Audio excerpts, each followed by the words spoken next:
আসসালামু আলাইকুম, স্বাগত জানাচ্ছি RTVর দুপুরের সংবাদে। পুরোটা সংবাদে আপনাদের সাথে রয়েছে নুসরাত সুজানা। প্রধানমন্ত্রী হওয়ার পর আগামী 20 এপ্রিল প্রথমবারের মতো নিজ জেলা বগুড়ায় যাচ্ছেন তারেক রহমান। সকালে বগুড়া সার্কিট হাউসে প্রেস ব্রিফিংয়ে প্রধানমন্ত্রীর অতিরিক্ত প্রেস সচিব আতিকুর রহমান রুমন জানান, বগুড়া সিটি কর্পোরেশন ই-বেল বন্ড কার্যক্রম উদ্বোধন করবেন তারেক রহমান। এরপর গাবতলীতে ফ্যামিলি কার্ড বিতরণ ও খাল খনন কর্মসূচির উদ্বোধন শেষে যাবেন জিয়াবাড়িতে। বিকেলে আলতাফুন্নেসা খেলার মাঠে জনসভায় বক্তব্য রাখবেন প্রধানমন্ত্রী। স্থানীয় সরকার, পল্লী উন্নয়ন ও সমবায় প্রতিমন্ত্রী মীর শাহে আলম, সংসদ সদস্য মোর্শেদ মিল্টন এ সময় উপস্থিত ছিলেন। পরে জনসভাস্থল পরিদর্শন করেন দলের নেতারা। মাননীয় প্রধানমন্ত্রী এমন একজন মানুষ, সে জনবান্ধব, সে বগুড়ার কৃতি সন্তান।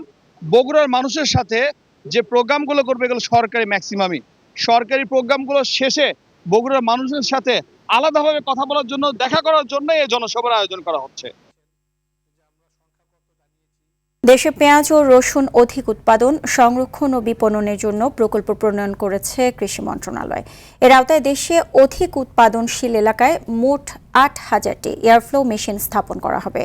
এই মেশিনের মাধ্যমে মাত্র 3-4% পেঁয়াজ অপচয় হলেও 9 মাস পর্যন্ত সংরক্ষণ করা সম্ভব বলে জানান কৃষিমন্ত্রী মোহাম্মদ আমিনুর রশিদ।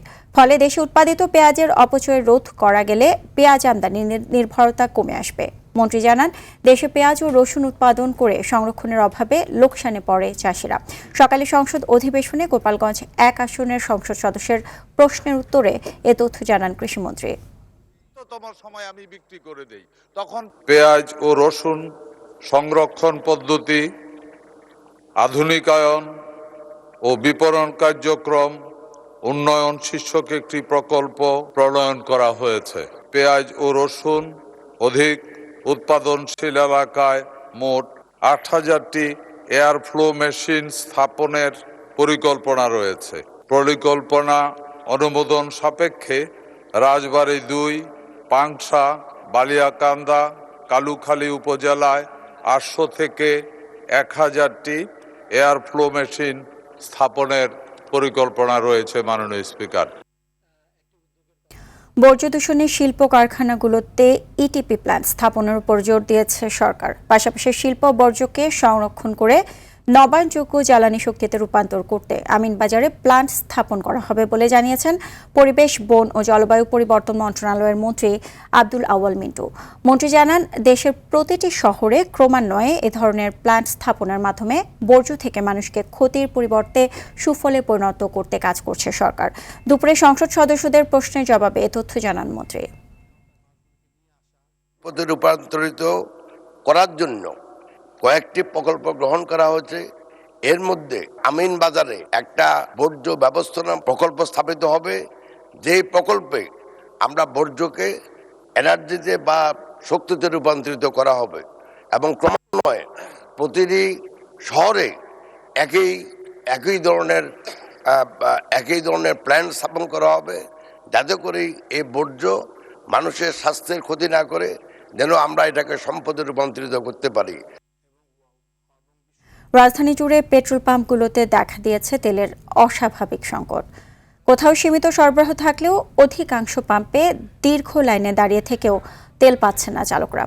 এতে চরম ভোগান্তিতে পড়েছেন সাধারণ মানুষ ও পরিবহন সংশ্লিষ্টরা।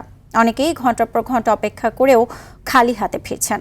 তবে পাম্প মালিকদের দাবি, তেলের কোনো ঘাটতি নেই, বরং অতিরিক্ত চাহিদা ও প্রয়োজনের চেয়ে বেশি মজুদের প্রবণতার কারণেই এই পরিস্থিতি তৈরি হয়েছে।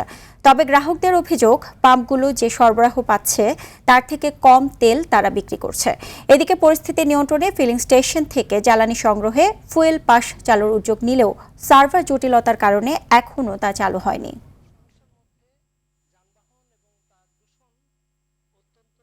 অন্যান্য পাম্পে দেখা যাচ্ছে যে আমরা লম্বা সময় দাঁড়িয়ে থাকার পরেও লাস্ট সেশনে এসে বলছে যে আমাদের ফুয়েল শেষ হয়ে গেছে, আপনাদের ফুয়েল দেওয়া বন্ধ। এই পাম্পে তো কন্টিনিউ তেল দিতেছে, এরকম যদি সব পাম্পে দিত তাহলে সমস্যা হতো না। সরকারের একটু এদিকে নজর দেওয়া উচিত, যাতে সবগুলো পাম্পে যদি তেল দিত তাহলে এইরকম ভোগান্তি সাধারণ মানুষে পায় না।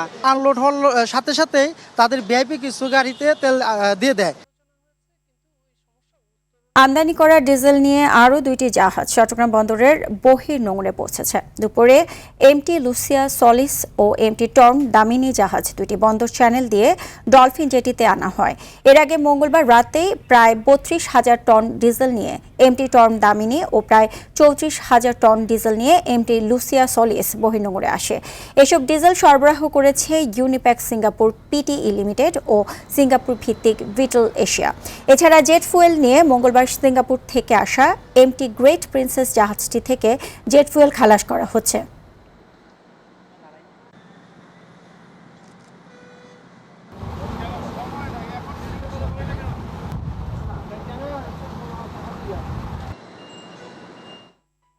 দেশে চাঁদাবাজি এখনো হচ্ছে স্বীকার করে প্রধানমন্ত্রীর তথ্য সম্প্রচার বিষয়ক উপদেষ্টা ডাক্তার জাহিদুর রহমান বলেছেন, এক্ষেত্রে জিরো টলারেন্স নীতি গ্রহণ করা হয়েছে। চাঁদাবাজি নিয়ন্ত্রণে সরকার আন্তরিক বলেও উল্লেখ করেন তিনি। সচিবালয়ে সমসাময়িক বিষয় নিয়ে সংবাদ সম্মেলনে কথা বলেন তিনি। উপদেষ্টা বলেন, কুষ্টিয়ার ঘটনা পরিকল্পিতভাবে করা হয়েছে, সেটাকে সরকার মব বলতে চায় না। অন্তর্বর্তী সরকারের সময় ঘটে যাওয়া সব ঘটনার তদন্ত করা হবে বলেও জানান ডাক্তার জাহিদুর রহমান।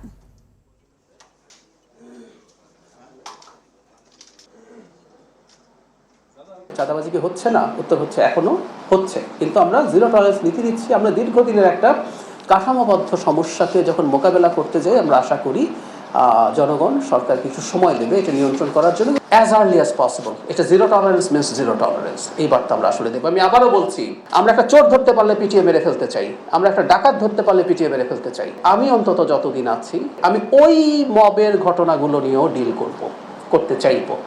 এগুলো অপরাধ। ডাকাতকে আপনি হাতে নাতে ধরে ফেললেও তাকে পিটিয়ে মেরে ফেলা যাবে না। পিটিয়ে মেরে ফেলা দূরে থাকুক, পেটানোই যাবে না। পরীক্ষা নিরীক্ষার রিপোর্ট থেকে শুরু করে আইসিইউ, এনআইসিইউ চিকিৎসা সবই হয় ফোন কলে। 10,000 একটি আইসিইউ ইউনিটের চিকিৎসা নিশ্চিত করেন একজন মেডিকেল অফিসার। বিকেলে আসেন প্যাথোলজিস্ট ও রেডিওলজিস্ট। রাজধানীর উত্তরা থেকে পুরান ঢাকা বেশ কিছু বিশেষায়িত হাসপাতাল ঘুরে পাওয়া গেছে একই চিত্র। বিশেষজ্ঞরা বলছেন, এ ধরনের পূর্ণাঙ্গ হাসপাতালের বিশেষ বিভাগের জন্য থাকতে হবে বিশেষজ্ঞ চিকিৎসক, প্যাথোলজিস্ট ও রেডিওলজিস্ট। চিকিৎসা সেবার মান নিয়ে রনি মজুমদারকে সঙ্গে নিয়ে মোহাম্মদ সাইমের ধারাবাহিক প্রতিবেদনের আজ থাকছে 4র্থ পর্ব। ছবি তুলেছেন নাজমুল হোসেন সাইমন। রাজধানীর মিডফোর্ড এলাকার ম্যাক্সএইড হাসপাতাল। এনআইসিইউরে শিশুটির অবস্থার অবনতি হওয়ায় ডাক্তার, নার্স সবাই এক বেডে। ফাঁকা পিআইসিইউ ইউনিট সহ অন্যান্য রোগীদের সেবা। হাসপাতালটির এনআইসিইউ ও পিআইসিইউর চিকিৎসা দিচ্ছেন একজন মাত্র মেডিকেল অফিসার। জানালেন, বিশেষজ্ঞ চিকিৎসকের ফোন কলেই দেওয়া হচ্ছে উন্নত সেবা। যে একটা বাচ্চা স্পেশালিস্ট তো কখনই কোনো হসপিটালই দেখবে না যে স্পেশালিস্ট দৌড়ে চলে আসবে। ওইটা আমাদের মতো জুনিয়র ডক্টরদের আমাদের ম্যানেজ করতে হয়। এমন ওভারফোনে অবশ্যই, যেরকম একটা বাচ্চা একটু আগে স্যাচুরেশন ড্রপ করছিল, আমি তাকে আম্বু করে এখন রিসাসিটেট করে স্টেবল করছি। এখন ফার্দার স্যারকে জানাবো, স্যার এই কন্ডিশন, ফার্দার কোনো টেস্ট যাবে কি না। স্যার উনি আমাকে অর্ডার করবে, আমি ওই অনুযায়ী আর কি কাজ করব। আইসিইউতেও একই অবস্থা। আইসিইউ রেগুলার যে মেডিকেল অফিসার হিসেবে যেই সার্ভিসগুলো আমাদের দেওয়ার, সেগুলো আমরা দিচ্ছি। আমাদের প্রফেসর বা কনসালটেন্ট যারা আছেন, তারা যে এইরকম অর্ডার দেন বা করেন, সেইগুলো আমরা ফলো করি। আমাদের বিশেষজ্ঞ ডক্টর হলেন ডক্টর মোহাম্মদ মহসিন স্যার। উনি আমাদের মিডফোর্ডের ডিপার্টমেন্টাল হেড, আইসিইউ ডিপার্টমেন্টের। যখন সময় হয় স্যার নিজে একটা করে তখন আসেন। একই অবস্থা প্যাথোলজিতেও। ফোন কলে প্যাথোলজিস্টকে পয়েন্ট জানানোর মাধ্যমে রিপোর্ট করেন টেকনিশিয়ান। বেশিরভাগ রিপোর্টই সারি না, আমরা বেশিরভাগ রিপোর্টই 2টার পরে সারি। দেন কিছু রিপোর্ট যদি আর্জেন্ট লাগে পেশেন্টের ট্রিটমেন্ট পারপাসে, দেন আমাদের ওভার ফোনে জিজ্ঞেস করে, তখন আমরা শুধু অনলি পয়েন্টটা জানাই দিই। স্যার সরকারি চাকরি করে ম্যাক্সিমাম, ওনার অফিস টাইম করার পরে দেন অফিস 2টার পর থেকে ওনারা আমাদের সময়টা দেয়। বিশেষজ্ঞরা বলছেন, পূর্ণাঙ্গ একটি হাসপাতাল এভাবে পরিচালনা করার কোনো সুযোগ নেই। একজন বিশেষজ্ঞ ছাড়া আমরা ক্রিটিক্যাল কেয়ার, কিন্তু এটা খুবই বিশেষায়িত একটা চিকিৎসা পদ্ধতি। শুধুমাত্র একজন এমবিবিএস চিকিৎসক তার পক্ষে সামাল দেওয়া মুশকিল হয়। তবে একটা পূর্ণাঙ্গ হাসপাতালে অবশ্যই, যেখানে জরুরি রোগীর চিকিৎসা করা হয়, সেখানে সার্বক্ষণিকভাবে রেডিওলজিস্ট, প্যাথোলজিস্ট এবং মাইক্রোবায়োলজিস্ট যারা পরীক্ষার সাথে জড়িত, তাদেরকে থাকতে হবে। আইসিইউতে ভর্তি এসব রোগীর রোগ নির্ণয়ের পরীক্ষা নিরীক্ষা কি শুধু বিকেলেই দরকার হয়? আর তাদের শারীরিক অবস্থার অবনতিও কি শুধু বিকেলেই ঘটে? উন্নত চিকিৎসা সেবার এমন দৃশ্য দেখে এমন প্রশ্ন সামনে আসে। মোহাম্মদ সায়েম, RTV, ঢাকা। আন্দামান সাগরে 250 যাত্রী নিয়ে একটি ট্রলার ডুবির ঘটনায় ব্যাপক প্রাণহানির আশঙ্কা করা হচ্ছে। নিখোঁজদের মধ্যে অনেক রোহিঙ্গা ও বাংলাদেশি নাগরিক রয়েছেন। জাতিসংঘের শরণার্থী সংস্থা UNHCR জানায়, মঙ্গলবার বৈরী আবহাওয়া অতিরিক্ত যাত্রী বোঝাইয়ের কারণে মালয়েশিয়াগামী নৌযানটি ডুবে যায়। বাংলাদেশ কোস্টগার্ড 9 জনকে জীবিত উদ্ধার করেছে, যাদের মধ্যে 6 জনই সন্দেহভাজন পাচারকারী। উদ্ধারকৃতরা জানান, মালয়েশিয়ায় চাকরির প্রলোভন দেখিয়ে পাচারকারীরা তাদের নৌকায় তুলেছিল। দুর্ঘটনার পর তারা প্রায় 36 ঘন্টা সাগরে ভেসেছিলেন এবং নৌকা ডুবির আগেই শ্বাসকষ্টে অনেকের মৃত্যু হয়েছে। দীর্ঘস্থায়ী এই শরণার্থী সংকটের টেকসই সমাধান না হয় এমন মর্মান্তিক ঘটনা বারবার ঘটছে বলে জানিয়েছে জাতিসংঘ। ইরান যুদ্ধ শেষের পথে আছে এমন দাবি করেছেন মার্কিন প্রেসিডেন্ট ডোনাল্ড ট্রাম্প। একই সঙ্গে ইরানকে ঘিরে অবরোধ আরও জোরদার করেছে যুক্তরাষ্ট্র। মার্কিন ট্রেজারি সেক্রেটারি জানিয়েছেন, চীন বা অন্য কোনো দেশ এখন আর ইরান থেকে তেল আমদানির সুযোগ পাবে না। এদিকে ওয়াশিংটনে ইসরায়েল ও লেবাননের বৈঠকের পরেও বৈরুতে অব্যাহত রয়েছে ইসরায়েলি হামলা। চলমান পরিস্থিতি নিয়ে সতর্ক বার্তা দিয়েছে আন্তর্জাতিক মুদ্রা তহবিল IMF। ইমতিয়াজ আহমেদের রিপোর্টে দেখুন বিস্তারিত। পাকিস্তানের ইসলামাবাদে অনুষ্ঠিত শান্তি আলোচনা ভেস্তে যাওয়ার পর সোমবার আবারও ইরানের সঙ্গে সরাসরি আলোচনায় বসার ইঙ্গিত দেন মার্কিন প্রেসিডেন্ট ডোনাল্ড ট্রাম্প। এরপর যুদ্ধ পরিস্থিতি নিয়ে স্থানীয় সময় মঙ্গলবার ফক্স নিউজকে দেওয়া সাক্ষাৎকারে ট্রাম্প দাবি করেন, ইরানের সঙ্গে যুদ্ধ সমাপ্তির খুব কাছাকাছি আছে। আমার মনে হয় যুদ্ধটি প্রায় শেষের দিকে। আমি চাই ইরান একটি চুক্তিতে আসুক। সম্ভবত পাকিস্তানে আবারও আমাদের দেখা হতে পারে।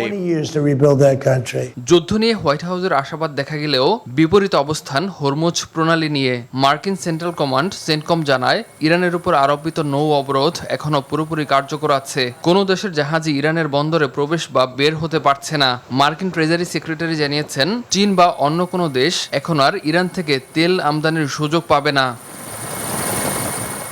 এদিকে মঙ্গলবার ওয়াশিংটনে সরাসরি আলোচনায় বসে লেবানন ও ইসরায়েল। 1993 সালের পর দুই দেশের মধ্যে এটি প্রথম উচ্চ পর্যায়ের বৈঠক। উভয় পক্ষের সম্মতিতে নির্ধারিত সময় ও স্থানে পরবর্তী বৈঠকে বসতে সম্মত হয় দুই দেশ। তবে সশস্ত্র গোষ্ঠী হিজবুল্লাহ এই আলোচনাকে অর্থহীন বলে প্রত্যাখ্যান করেছে। এর মধ্যেও রাজধানী বৈরুত সহ দক্ষিণ লেবাননে হিজবুল্লাহর অবস্থান লক্ষ্য করে বোমাবর্ষণ করেছে ইসরায়েলি বাহিনী। চলমান পরিস্থিতি নিয়ে সতর্কবার্তা দিয়েছে আন্তর্জাতিক মুদ্রা তহবিল IMF। সংস্থাটি জানায়, যুদ্ধ যদি আরও ছড়িয়ে পড়ে তবে বিশ্ব অর্থনীতি ভয়াবহ মন্দার কবলে পড়বে। বিশেষ করে তেলের দাম ব্যারেল প্রতি $100 থেকে $110 ছাড়িয়ে যেতে পারে, যা নিম্ন আয়ের দেশগুলোর উপর মরার উপর খাড়ার ঘা হয়ে দাঁড়াবে। ইমতিয়াজ আহমেদ, RTV। আগামী 2 মাস জ্বালানি তেলের কোনো সংকট হবে না বলে জানিয়েছে জ্বালানি মন্ত্রণালয়। বুধবার সচিবালয়ে জ্বালানি তেলের বর্তমান পরিস্থিতি জানাতে আয়োজিত এক সংবাদ সম্মেলনে তিনি এসব কথা জানান জ্বালানি বিভাগের মুখপাত্র মনির হোসেন চৌধুরী। এরপরও সংকট কেন কমানো যাচ্ছে না এমন প্রশ্নের জবাবে তিনি বলেন, সরকার চেষ্টা করছে মানুষের মধ্যে যেন আতঙ্ক ছড়িয়ে না পড়ে। এছাড়াও মজুতদারি কমাতে এবং তার বিরুদ্ধে কঠোর ব্যবস্থা নেওয়া হচ্ছে বলেও জানান তিনি। জ্বালানির দাম বৃদ্ধির বিষয়টি যুদ্ধ পরিস্থিতির উপর নির্ভর করছে বলেও জানান তিনি। অকটেন এবং পেট্রোলের যে মজুদ আছে তাতে আমাদের ইনশাল্লাহ আমি তখন বলেছি যে আগামী 2 মাসেও কোনো অসুবিধা হবে না। একই কথা এখনও আপনাদেরকে বলছি, পর্যাপ্ত মজুদ আছে আমার কাছে। আর ডিজেল ডিজেল আজকে দিনে আমি খুবই কমফোর্টেবল। হ্যাঁ, আমাদের এপ্রিল মাস তো বটেই, ইনশাল্লাহ মে মাসেও কোনো সমস্যা নেই। নকল বন্ধ করতে শিক্ষকদের মাধ্যমে মানসম্মত শিক্ষা ব্যবস্থা তৈরি করতে হবে বলে মন্তব্য করেছেন শিক্ষামন্ত্রী ডক্টর আ.ন.ম এহসানুল হক। সকালে সিলেট নগরের মেন্দিবাগ অডিটোরিয়ামে SSC ও সমমান পরীক্ষা উপলক্ষে আয়োজিত কেন্দ্র সচিবদের সঙ্গে মতবিনিময় সভায় তিনি এ মন্তব্য করেন। এ সময় মন্ত্রী বলেন, শিক্ষকরা ভালো করে পড়ায় না বলে এবং কারিকুলাম সিলেবাস ব্যবস্থা নেই বলে নকল করে শিক্ষার্থীরা। এর থেকে বেরিয়ে আসতে শিক্ষকদের মাধ্যমে মানসম্মত শিক্ষা ব্যবস্থা জরুরি বলেও মন্তব্য করেন শিক্ষামন্ত্রী। কারিকুলাম সিলেবাস ঠিকমতো নাই বলে নকল করে, মানসম্মত শিক্ষা ব্যবস্থা নাই বলে নকল করে, সরকার ঠিকমতো শিক্ষা মন্ত্রণালয়ের দায়িত্ব পালন করে না বলেই তারা পরীক্ষা পাস করতে চায়। বা এই পরীক্ষায় পাস করতেই হবে, এই ধরনের শিক্ষা ব্যবস্থা তো পৃথিবীর দিকে আস্তে আস্তে চলে যাচ্ছে, ফসিল হয়ে যাচ্ছে নাকি? তো সেই জায়গায় আমাদেরকে মানসম্মত শিক্ষার ব্যবস্থা করতে হবে। তালিকা করে ফুটপাতের ব্যবসায়ীদের লাইসেন্স দেওয়ার কথা জানিয়েছেন দক্ষিণ সিটি কর্পোরেশনের প্রশাসক মোহাম্মদ আব্দুস সালাম।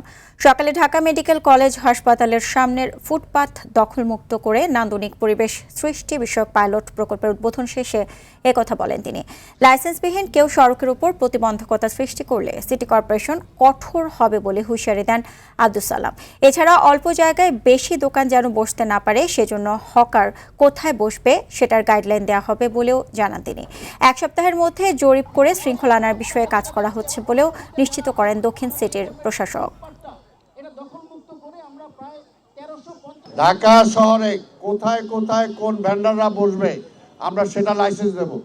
এইখানেও কিছু দোকানপাট আমরা দেব, কিন্তু সেটা আমাদের থেকে লাইসেন্স নিতে হবে যাতে পরিষ্কার পরিচ্ছন্নতা রাখায় ঠিক থাকে। আমরা সব জায়গায় ভেন্ডারদের দেব, কিন্তু কয়টা দেব?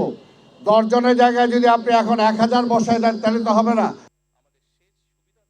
রাজধানীর যাত্রাবাড়ী থানা এলাকায় সিরিয়াল ধর্ষণের অভিযোগে রাশেদুল ইসলাম রাব্বি নামের এক ব্যক্তিকে গ্রেফতার করেছে পুলিশ। দুপুরে ডিএমপি মিডিয়া সেন্টারে ব্রিফিংয়ে ওয়ারি বিভাগের উপপুলিশ কমিশনার জানান, পর্নোগ্রাফি সংক্রান্ত অভিযোগের সূত্র ধরে অভিযুক্তকে গ্রেফতার করা হয়েছে। ইতোমধ্যে একাধিক ভিকটিম শনাক্ত হয়েছে এবং নতুন অভিযোগ আসার আশঙ্কা রয়েছে। ডিএমপি বলছে, কৌশলে ভিকটিমদের টার্গেট করে প্রতারণার মাধ্যমে ফাঁদে ফেলত রাব্বি।